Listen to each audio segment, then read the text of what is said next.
Halo, Assalamualaikum warahmatullahi wabarakatuh. Perkenalkan, nama saya Sabrina Zahra, NPM 1969101006. Baiklah, selanjutnya di sini saya akan menjelaskan materi selanjutnya, yaitu mengenai prosedur-prosedur dalam pembelajaran kooperatif learning ini sendiri.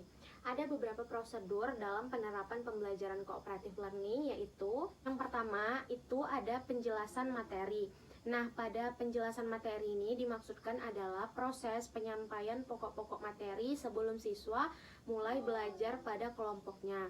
Jadi, tujuan penyampaian materi ini adalah diharapkan kepada siswa itu untuk mampu memahami terlebih dahulu materi-materi pokok dari materi yang akan dipelajari. Nah, selanjutnya pada tahap yang kedua, yaitu setelah siswa mendapatkan materi tadi yang dijelaskan oleh guru, maka yang kedua itu adalah dia akan belajar di dalam kelompok belajarnya yang sebelumnya sudah dibentuk.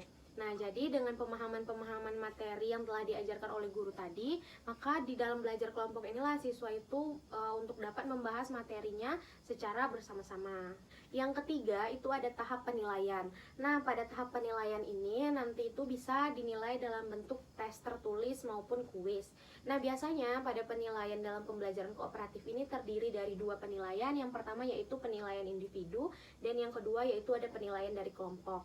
Nah, penilaian individu ini adalah bagaimana seorang guru itu menilai dari kemampuan masing-masing setiap anggota kelompok. Namun pada penilaian kelompok itu dilihat masing-masing kemampuan dari seluruh anggota kelompok tersebut. Jadi untuk nilai akhirnya nanti bisa penggabungan dari antara nilai individu dan dari nilai kelompok.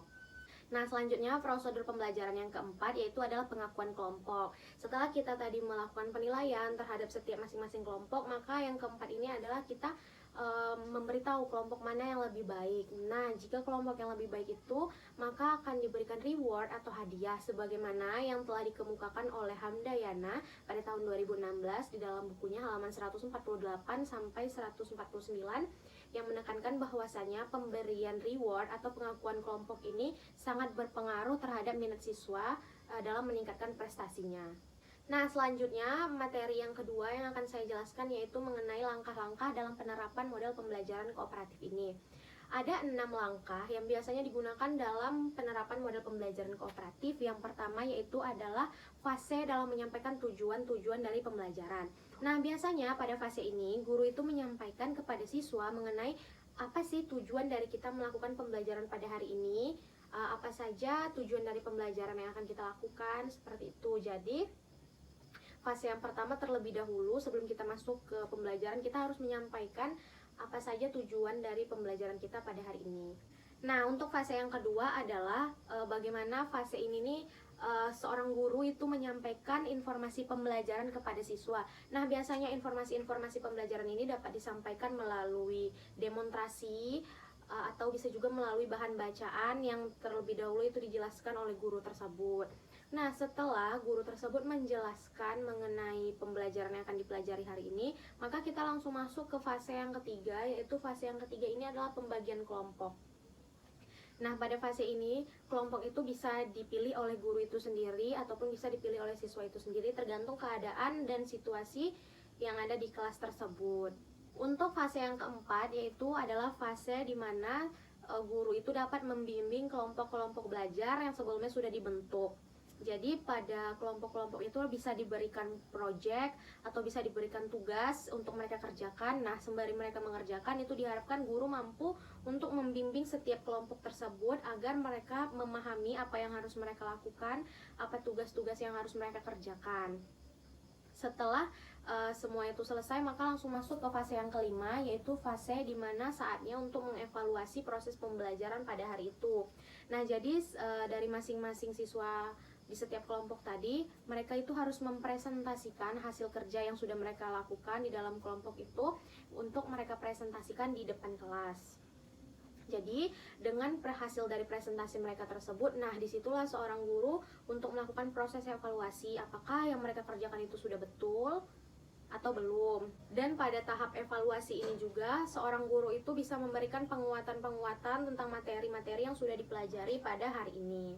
Nah, tahap terakhir atau fase terakhir dalam pelaksanaan proses pembelajaran kooperatif ini adalah memberikan reward atau penghargaan.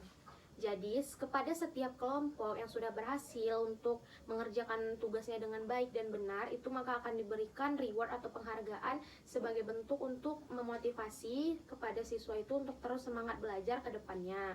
Jadi, ke depannya tidak hanya kelompok ini saja yang bisa untuk mendapatkan nilai yang bagus, tetapi kelompok-kelompok lainnya akan termotivasi juga mendapatkan nilai-nilai yang lebih baik lagi. Nah, selanjutnya di sini saya akan menjelaskan materi selanjutnya mengenai model-model pembelajaran yang digunakan di dalam pembelajaran kooperatif. Yang pertama yaitu ada model STAD, yang mana model STAD ini adalah Student Team Achievement Division yang dikembangkan oleh Robert Slavin dan kawan-kawan. Nah, pada model STAD ini sendiri merupakan model yang paling sederhana dalam menggunakan penerapan kooperatif, karena pada model ini sendiri siswa diminta untuk mencari bahan atau materi pembelajaran sendiri yang kemudian setiap minggunya atau setiap pertemuan pembelajaran itu akan dipresentasikan hasil-hasil dari penemuan siswa tersebut. Yang kedua yaitu ada model pembelajaran group investigation, yang mana pada model pembelajaran ini itu lebih menekankan kepada siswa atau lebih menekankan kepada kontrol dari siswa itu sendiri. Nah, jadi pada model group investigation ini juga lebih menekankan untuk siswa itu dalam pembelajaran bersikap demokratis, karena pada model group investigation ini seluruh siswa itu dilibatkan dalam proses pembelajaran. Yang selanjutnya yaitu ada model pembelajaran tipe jigsaw. Nah, pada model pembelajaran tipe jigsaw ini setiap siswa di dalam kelas itu dibagi untuk menjadi beberapa kelompok. Nah, pada tipe jigsaw ini ada yang disebut dengan kelompok ahli dan ada yang disebut dengan kelompok asal. Jadi setiap masing-masing anggota kelompok itu memiliki materi-materi sendiri untuk dipelajari, yang mana setelah mereka mempelajarinya maka mereka akan kembali atau mencar kepada kelompok ahli atau kelompok asalnya. Jadi setiap orang itu mempunyai keahlian tersendiri di dalam suatu materi yang kemudian akan ia bagikan ke kelompok asalnya untuk sama-sama membahas mengenai materi apa saja yang sudah mereka dapatkan. Nah, untuk yang terakhir yaitu ada model pembelajaran Team Games Turnamen atau TGT. Jadi pada model pembelajaran ini merupakan model yang paling menyenangkan, karena pada model pembelajaran ini melibatkan partisipasi aktif dari siswa itu sendiri, yang mana bisa kita rancang dalam bentuk suatu permainan. Nah, jadi diharapkan dengan menerapkan model TGT ini maka siswa itu akan lebih bersemangat lagi dalam proses pembelajaran. Dan pada model TGT ini mengajarkan siswa juga untuk dapat saling berkompetisi secara sehat dalam pembelajaran. Yang selanjutnya adalah mengenai kelebihan dan kekurangan dari model pembelajaran kooperatif ini sendiri. Sama-sama kita ketahui bahwasanya di setiap model pembelajaran itu pasti memiliki kelebihan dan kekurangan masing-masing. Jadi yang pertama yang akan saya jelaskan yaitu adalah kelebihan dari model pembelajaran kooperatif. Yang pertama, pada model pembelajaran kooperatif ini lebih menekankan kepada partisipasi aktif dari siswa. Yang mana jadi pada model pembelajaran kooperatif ini siswa itu dituntut untuk lebih aktif, lebih harus mencari materi-materi pembelajaran secara mandiri.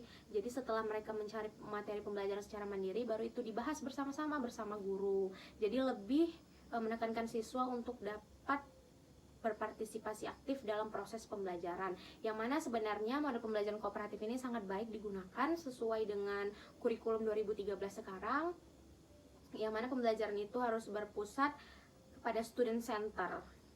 Pembelajaran kooperatif ini juga dapat meningkatkan rasa kepedulian di antara setiap anak didik, dan dengan adanya perbedaan-perbedaan dari masing-masing peserta didik itu diharapkan mereka mampu menerima perbedaan dan lebih peduli, lebih respect lagi kepada teman-temannya untuk saling sama-sama menyemangati untuk semangat dalam proses pembelajaran. Pembelajaran kooperatif ini juga dapat meningkatkan kemampuan siswa dalam menalar suatu informasi, menerima suatu informasi, dan mengembangkan suatu informasi yang ia peroleh dari lingkungan sekitarnya ataupun dari media-media yang ia baca.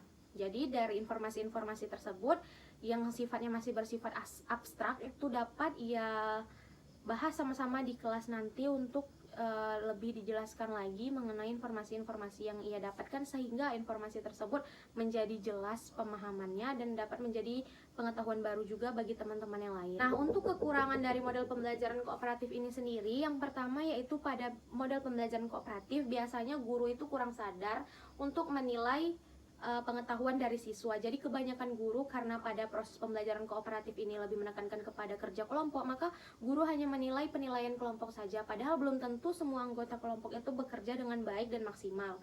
Jadi kebanyakan guru itu melupakan untuk menilai hasil dari individu siswa itu juga. Jadi terkadang nilai yang ada itu tidak sesuai dengan kemampuan dari masing-masing setiap peserta didik.